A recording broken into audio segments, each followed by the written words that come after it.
Will India's Google tax rollback placate Trump before April 2nd tariffs? The world is living in fear of Donald Trump's Liberation Day. In India, which keeps getting pilloried by the US President as an exemplar of bad behavior in trade, the reciprocal tariff announcement of April 2nd has acquired a fervent overtone. In preparation, New Delhi is offering one sacrifice after another, hoping that the angry god of the White House will let it go with nothing more serious than a slap on the wrist. The latest peace offering is the decision to do away with a 6% tax on ads that local businesses place with foreign search engines, social media, and e commerce firms.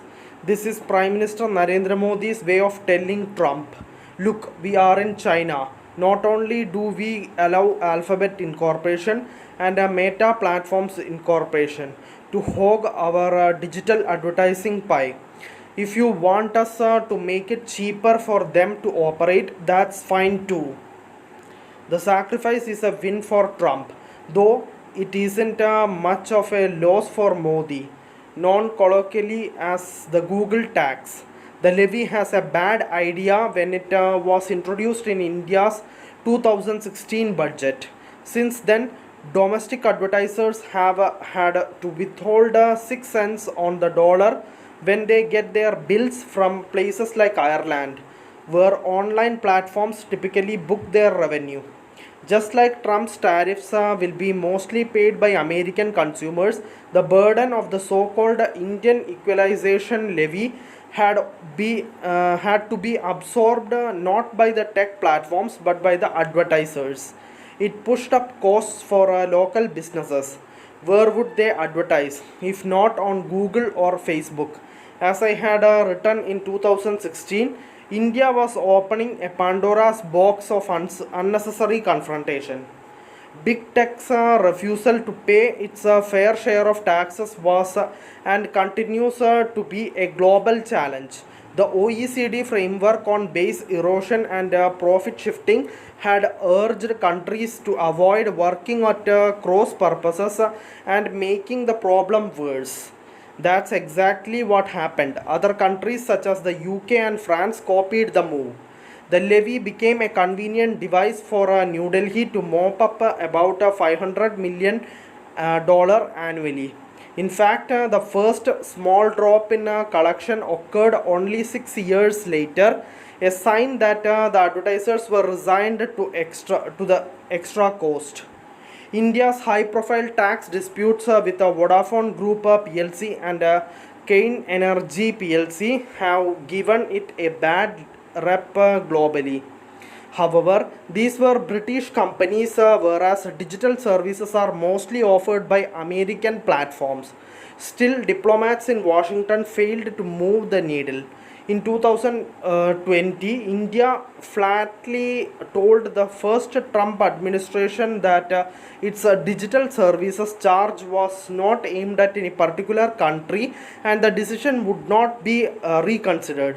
That year, New Delhi introduced a further 2% levy on Indian purchases from foreign e-commerce sites. It was finally dropped in 2024, though the tax on advertising stayed.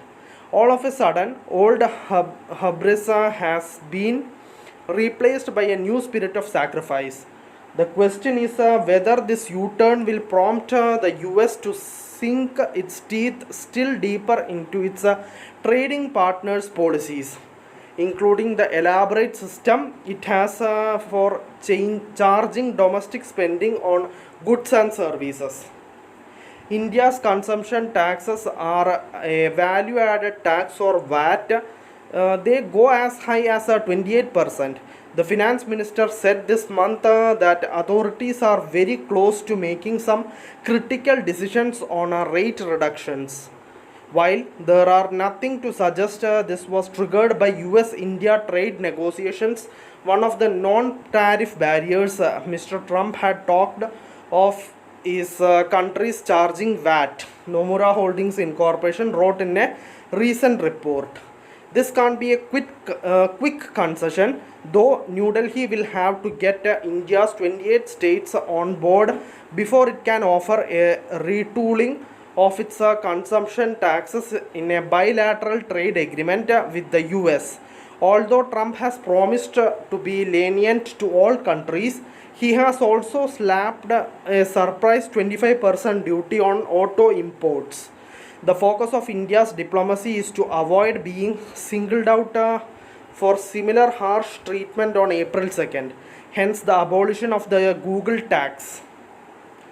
The desperation is showing. First came the red carpet for Elon Musk.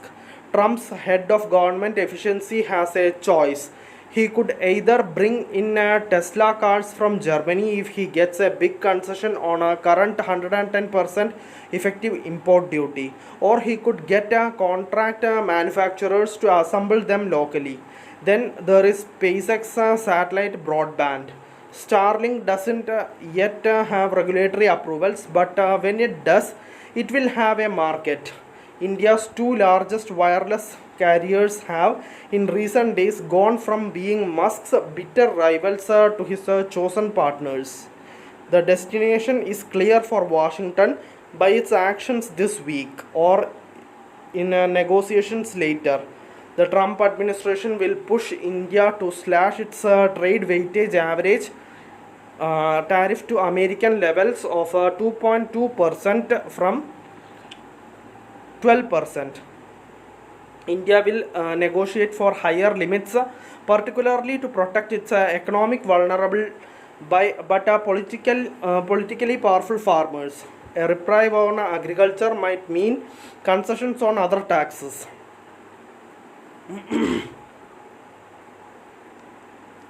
The bond just a second. The bond market might fret any serious loss of government revenue, though equity investors won't mind more money in the hands of a struggling middle class. If the much needed overhaul of India's high consumption taxes finally takes place to please an angry deity in the White House, then so be it. Nor would businesses complain. No advertiser wants to set aside 6 cents for the government when it can, in a slowing economy, spend the full dollar with Google. Thank you for listening. Thank you for watching. Thank you everyone. Bye.